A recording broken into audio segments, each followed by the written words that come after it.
Eu saúdo a todos vocês com a paz do Senhor, bem-vindos à Sala do Banquete, a nossa escola bíblica dominical. Após termos passado a semana toda estudando o nosso pãozinho diário, né? E hoje nós encerramos com o poder de Deus sobre os recursos. E agora vamos estudar a lição número 5. Zorobabel recomeça a construção do templo.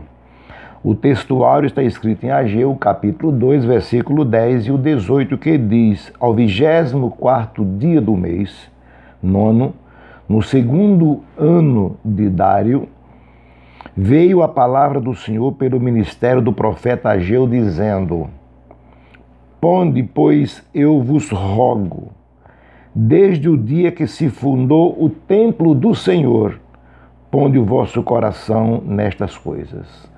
A nossa verdade prática está escrito desta forma: sob o poder de Deus, a igreja transforma-se imbatível, preste bem atenção, imbatível, no cumprimento das tarefas que Cristo lhe entregou. Ou seja, a igreja só cumpre as tarefas sem derrota se estiver revestida do poder de Deus. Então, Deus deu este poder à sua igreja e por isso devemos tomar posse.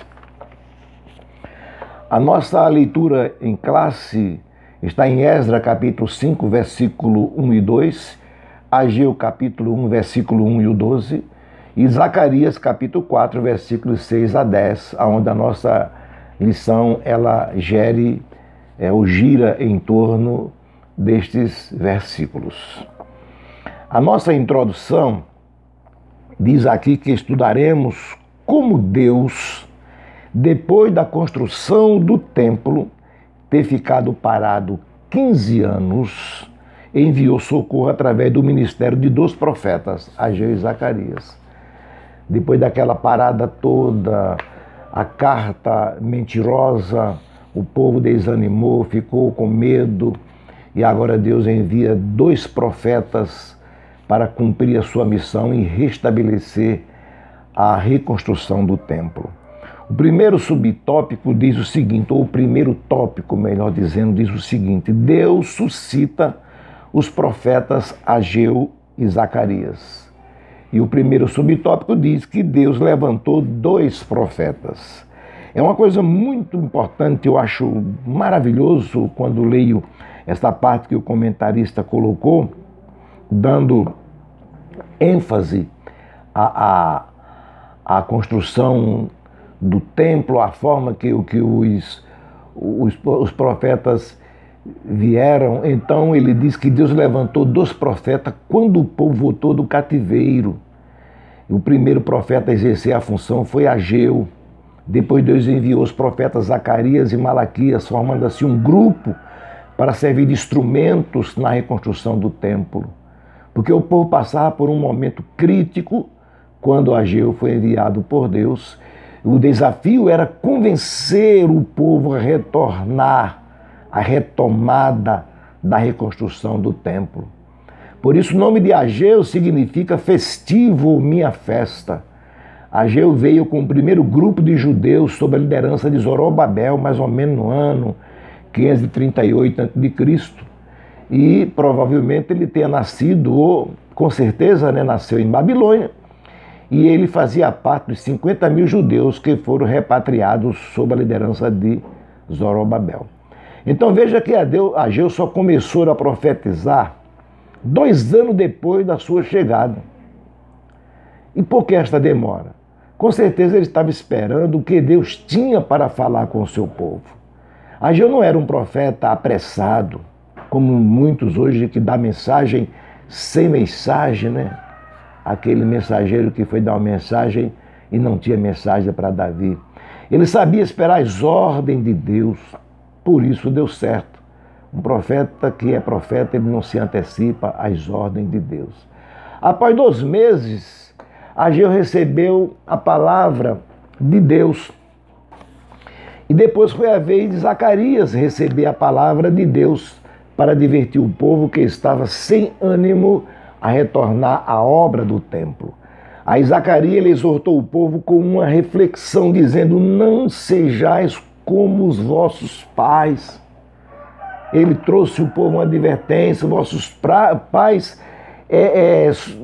desobedeceram. E Deus advertia o povo por intermédio de Zacarias para que não caísse na mesma emboscada que seus pais caíram. Então isso é muito importante. O nome de Zacarias significa o Senhor lembra.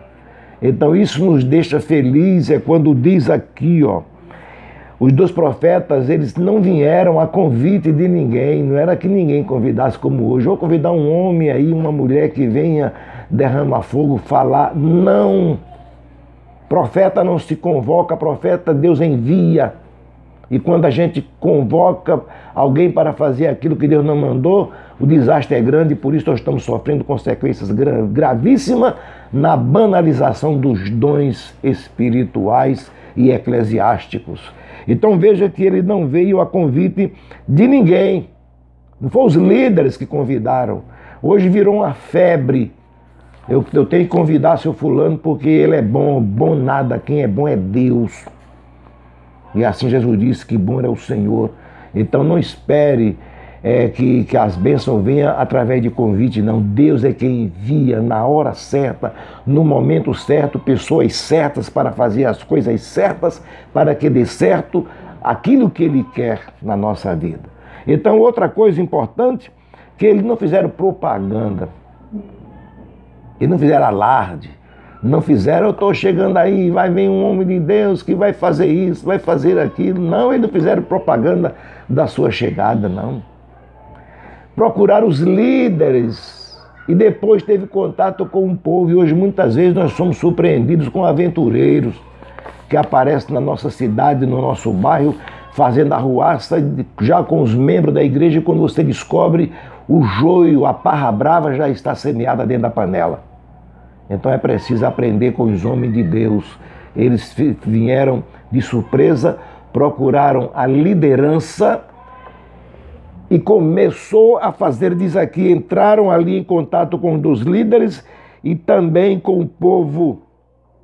Por esta razão, Deus ele tem assim abençoado. O Zorobabel, o líder político, ele recebeu uma mensagem pessoal de Deus. Não foi mensagem enviada por alguém.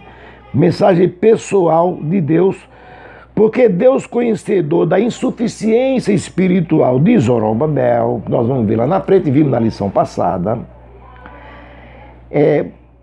que não tinha mais nenhum vigor para tentar modificar a situação imposta pelos opressores, pelos inimigos. Deus agora deu uma mensagem de encorajamento. E a mensagem veio sob forma de uma visão através do profeta Zacarias. E Deus mostra um castiçal com 7 lâmpadas, símbolo da obra de Deus, perfeição. O óleo que as lâmpadas precisavam tinha que fluir através de canos ligados a um vaso de azeite que ficara acima. O azeite, o vaso de azeite, por sua vez, estava em contato com 2 oliveiras. Está em Zacarias capítulo 4, versículo 1 e 4 e 13. E o recado de Deus para Zorobabel foi: não por força e nem por violência, mas pelo meu espírito, diz o Senhor dos Exércitos. Então não tente fazer as coisas da sua forma. Não tente atropelar, não. Não tente fazer pelos seus conhecimentos. Hoje nós estamos vendo o povo fazendo as coisas e achando que está certo. Achando que alguém se autopromovendo a pastor, a líder, a ministro. Hoje virou uma febre e por isso o mundo e o nosso Brasil está sofrendo. Espere a chamada de Deus, porque Deus tem uma palavra para você no tempo certo. Deus ainda garantiu a Zorobabel que as mãos dele acabariam a construção do templo, ou seja, através desta promessa, Deus iria falar para Zorobabel a forma como ele ia realmente fazer a obra de Deus. Isso é muito importante. Josué, o sumo sacerdote e líder, também recebeu uma mensagem pessoal. Era para conserto. E diz aqui que nós já vimos na lição passada que ele, na visão que Zacarias teve, ele estava com seus vestidos sujos, que simbolizava o estado pecaminoso de Israel. Ele, como sendo o sacerdote líder do povo, era o sumo sacerdote, ele representava, através das suas vestes sujas, o pecado do povo, e agora a exigência foi que colocasse uma mitra, aquele turbante limpo, puro na cabeça, porque da cabeça é onde se procede todos os entendimentos. Então, por isso, Deus ele quer as coisas certas e perfeitas para fazer a sua obra. O povo também recebeu uma mensagem de Deus, e Ageu mostrou ao povo que os prejuízos materiais que haviam sofridos eram consequência da omissão ao dever que tinha com a casa de Deus. Então, todos aqueles que se omitem a fazer a obra de Deus, Deus também faz a sua cobrança, a sua exigência. O segundo subtópico diz o seguinte: o resultado da mensagem dos profetas. Hoje se fala muitas profecias, mas não há resultado. Mas aqui nós temos o resultado dos profetas. Diz aqui: os 12 líderes criaram coragem e o povo também foi renovado pelo impacto da mensagem. Então Zorobabel ordenou que todos imediatamente voltassem à construção e começaram a edificar a casa. Aquela mensagem que vem de Deus não é aquela mensagem que vai massagear o ego de ninguém, não, é a mensagem de dizer: suas roupas estão sujas, você precisa se fortalecer, você precisa ter ânimo, você está desanimado, você vai em frente. É inadmissível um líder chegar diante do povo e dizer: eu estou desanimado, porque há líderes hoje que não são líderes nem de si mesmo. Líderes que abandonam a frente da fileira, dá as costas para o povo, ainda quer ser abençoado por Deus, pagam um preço. Isso aí, com certeza. Quando Gedeão estava querendo fazer o povo, ele disse: aqui os covardes e os medrosos voltam. Os covardes voltam e correm. Ele foge da frente da batalha porque eles não têm vida e não têm certeza e convicção daquilo que ele quer fazer. Ele quer apenas se autopromover, e Deus não promove ninguém para satisfazer o ego de ninguém. Deus chama homens, investe neles, homens sérios e comprometidos com a sua obra, a exemplo de Josué, como nós falamos no nosso pão diário. Diz aqui que, no parágrafo seguinte: quando os inimigos vieram perguntar a eles: mas vem cá, vocês voltaram a construir? Não vem a ordem aí de parar? O rei Dário não mandou parar. E o povo falou, lembre-se que nós falamos, o povo disse: o Senhor foi quem mandou, e acabou a conversa. Deus mandou, está mandado, meus irmãos. Não negocie com as coisas de Deus, com as coisas do mundo, não. Deus mandou, está mandado. E o povo disseram, assim responderam, que a ordem havia sido dada pelo próprio rei. O rei determinou. Mas na lição passada nós vimos que o povo disse Deus.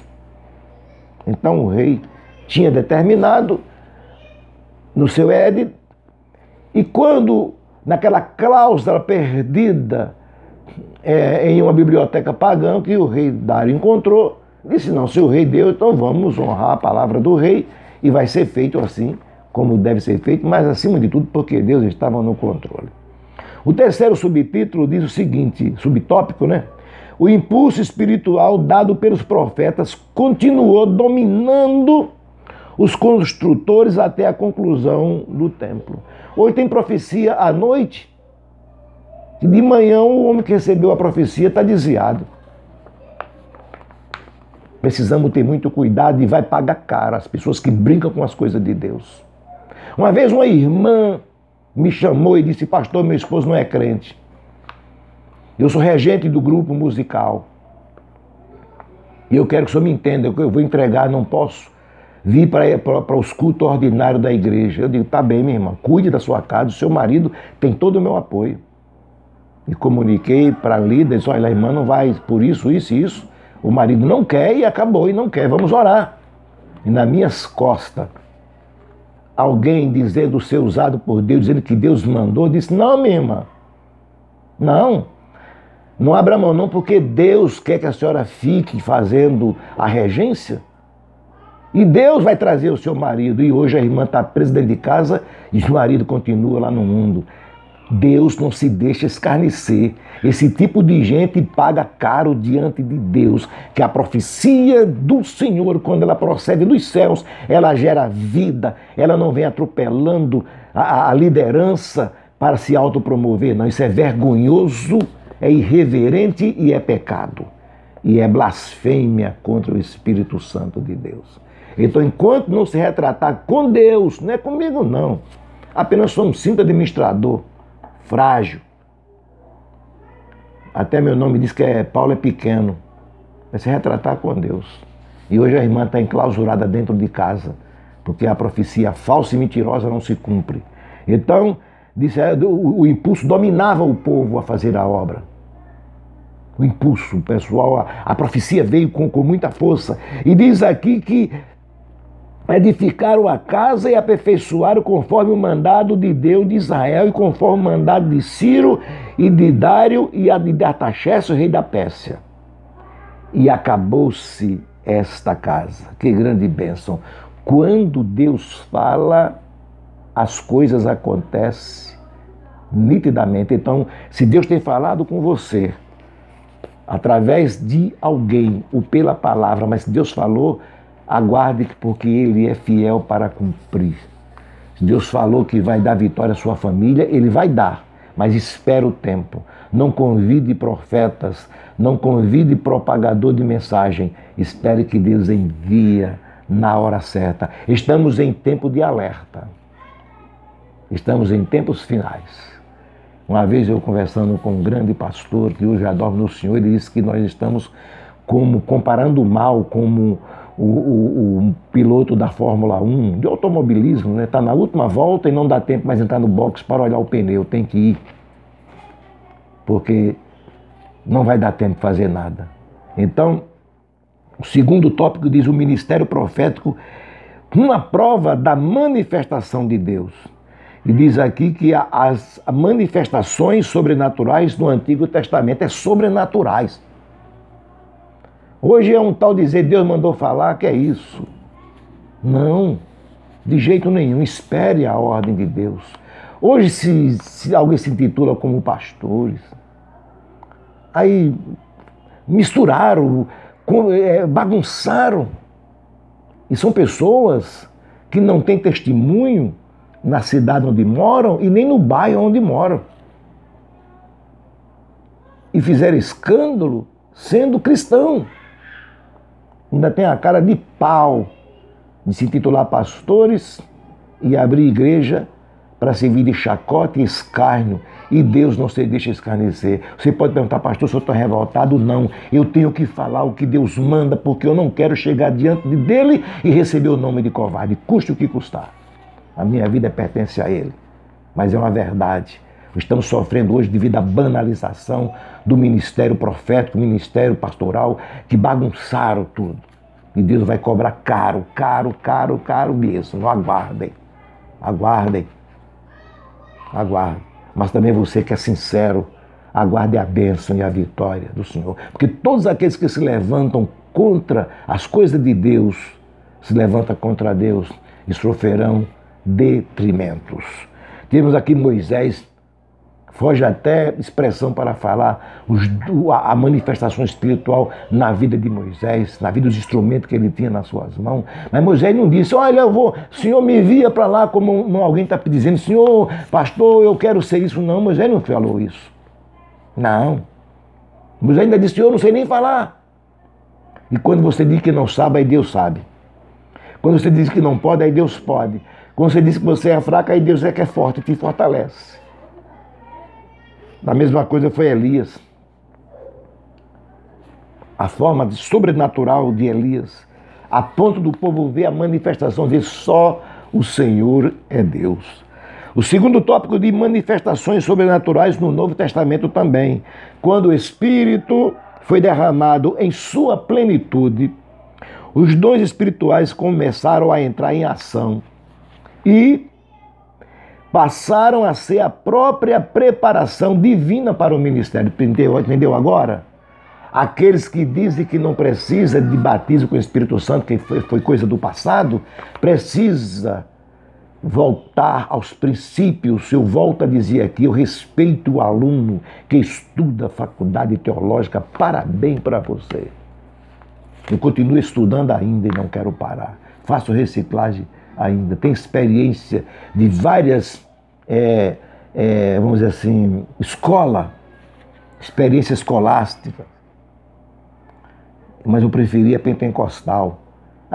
O batismo do Espírito Santo hoje vergonhosamente,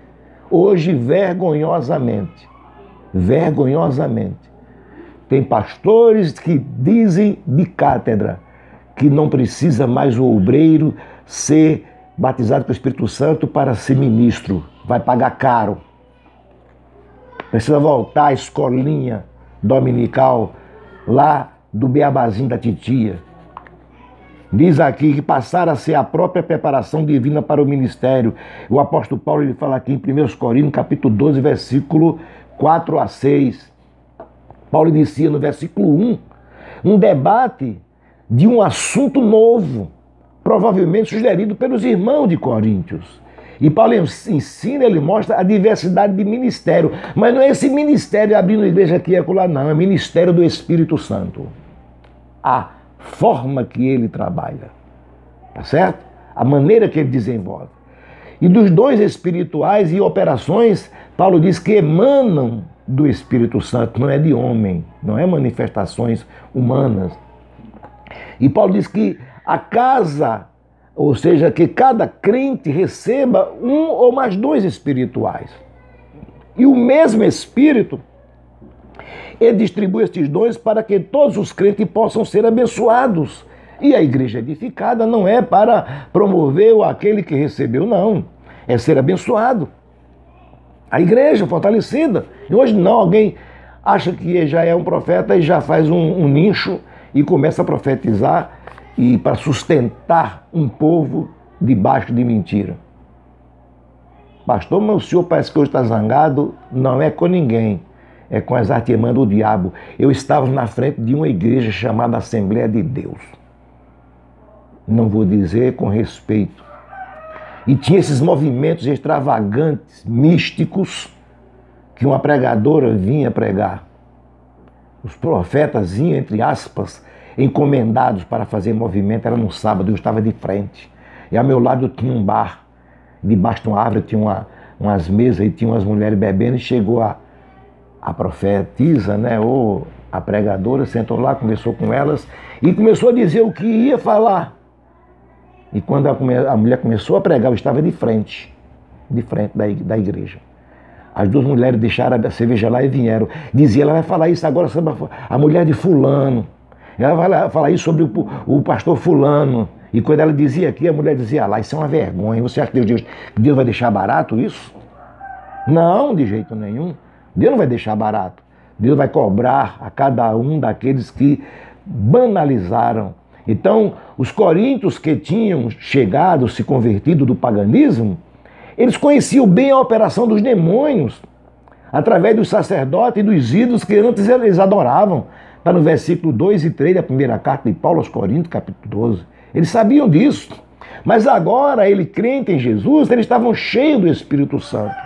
Por isso não importa quem recebeu qual dom ou quantos dons o indivíduo recebeu, tudo que o Espírito Santo faz no tocante aos dons visa o bem-estar e edificação de todos os crentes e da igreja.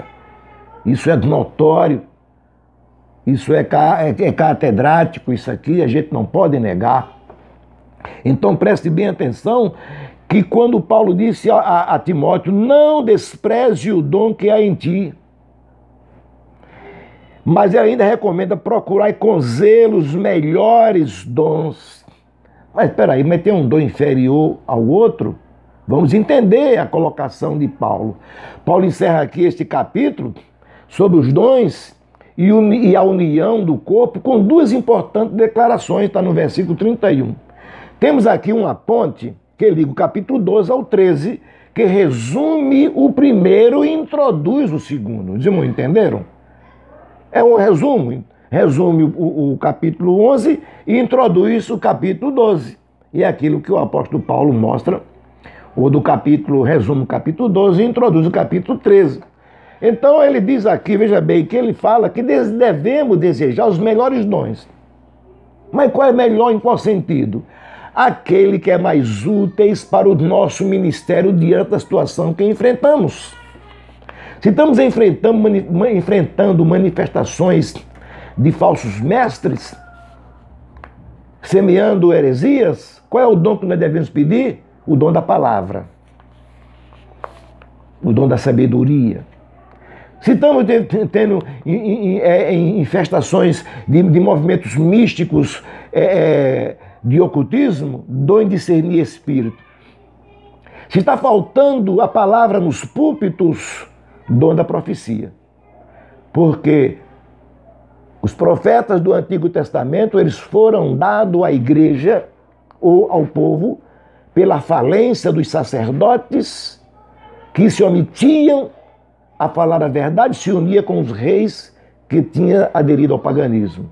E hoje o dom da profecia dado pelo Espírito Santo está ali esperando. Falhou nos púlpitos a palavra de Deus, a Bíblia Sagrada, aí ele não deixa o povo sem palavra. Então por isso que o ensino da palavra é fundamental para o crescimento da igreja. Mas ainda existe, Paulo disse, um caminho mais excelente, porque todos os dons que ele falou, no qual o Espírito Santo ministra por meio da igreja, é o amor. Então, se faltar o amor, falta tudo. Então, nós devemos, queridos irmãos, abraçar esta causa, porque Deus, Ele quer nos abençoar maravilhosamente. O terceiro subtópico fala o ministério de profeta à luz da Bíblia. E diz aqui que o profeta ele exerce a função ministerial determinada por Deus, não é encomendada, não. Um dia eu fui convidado para pregar numa igreja, num estudo bíblico. E quando eu cheguei na igreja, eu estava no púlpito da igreja, o irmão ia me dar até uma oferta para botar gasolina, me lembro como fosse hoje, R$50. E o irmão chegou e disse, aqui pastor, e botou no meu bolso, aqui está a ajuda do seu combustível, eu não cobro para pregar, de jeito nenhum, porque isso é ilícito. Se eu não tiver combustível, eu digo, eu não posso. Se quiser me ajudar, eu agradeço. Porque não se vende as coisas de Deus, nem se mercantiliza, nem negocia. Tem me dado R$50, que dava para botar 3 vezes. Eu disse, é muito. Ele disse, não, é isso aqui que Deus tocou em meu coração. E quando eu me sentei no púlpito, chegou o pastor líder, que era o dirigente, era a Assembleia de Deus. E ele fez assim na porta, eu fui lá e disse, pastor, olha, eu queria que o senhor falasse hoje sobre dízimo. Porque dízimo é bíblico e tem a dirigência de oração que ela não é dizimista. Eu tenho um obreiro ali que ele não é dizimista. Eu tenho assim, eu disse, então os irmãos já sabem a necessidade da sua igreja, o senhor ensina, está aqui a sua oferta, eu não sou entregador de marmitex, não. Pastor, que é isso? Eu disse, o senhor me conhece. E eu vim embora para casa, irmãos. E eu sei que não pequei, porque as coisas de Deus não se banalizam. As coisas de Deus é com sinceridade. Então não vem querer mandar fazer as coisas não, que eu... Não. O profeta, biblicamente, ele falava as coisas que Deus determinava. Por isso diz aqui que na dispensação do Antigo Testamento temos aqui o profeta Ezequiel. Exemplo maravilhoso que os anciãos vieram a ele para que este consultasse o Senhor por eles, porque o profeta no Antigo Testamento ele servia de um mediador. A liderança tinha dificuldade, tinha um profeta, assim diz o Senhor, assim diz o Senhor, assim diz o Senhor. E nós vimos aqui na letra B, 1 Samuel, o profeta Samuel foi consultado acerca da jumenta do pai de Saul. Então eles consultavam. Também aqui nós vimos Moisés. Isso no Antigo Testamento tinha dificuldade, tinha um profeta. Na manifestação ou na dispensação do Novo Testamento, entre os dons espirituais está o dom de profetizar, o dom. Então, estaria entre as consequências do derramamento do Espírito Santo que aconteceria nos últimos dias. E não ficou, como diz o sensacionista, para trás, não. Continua em evidência. Não está em evidência na vida daqueles que se desviaram do verdadeiro e puro Pentecoste. Porque o Pentecoste que a gente vê, biblicamente, a gente sabe, é muito além daquele que se vê nos últimos dias. Existe, com raras exceções, ainda manifestações pentecostais. Então diz aqui que ter alguém o dom de profeta, ter alguém o dom de profecia não significa que seja profeta. Não, é um instrumento. O termo profeta designa quem tem o ministério de profeta. E esse ministério de profeta é o ministério da palavra, para o qual o ministro recebeu de Deus uma preparação especial do espírito profético. Nós estudamos a Bíblia, fazemos cursos teológicos, mas se não tiver a unção do Espírito Santo, nós não passamos de um simples paroleiro. Chega aos ouvidos e enfada o povo. Por isso eu não abro mão. Não abro mão.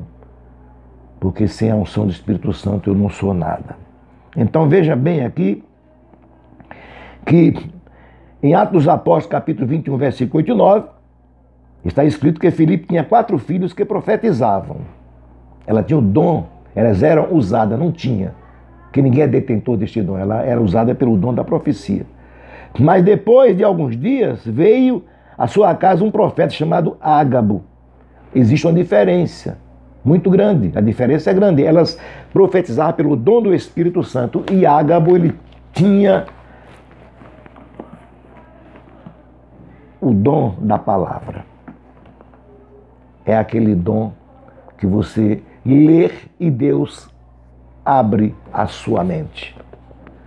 É aquele que você lê a palavra, o Espírito Santo prescruta o coração de Deus e sabe o que Deus quer falar para alguém que está ali e te usa. E quando termina o culto, alguém diz assim, isso foi para mim. Não é mensagem encomendada como hoje alguém pega pelo Facebook, pelo Instagram, pelas redes sociais, não. É pelo Espírito Santo de Deus. E por isso a gente tem que se dedicar ao Espírito Santo de Deus. Veja bem que ele começa a encerrar aqui dizendo, no Antigo Testamento, os profetas eram consultados pelo povo e transmitidos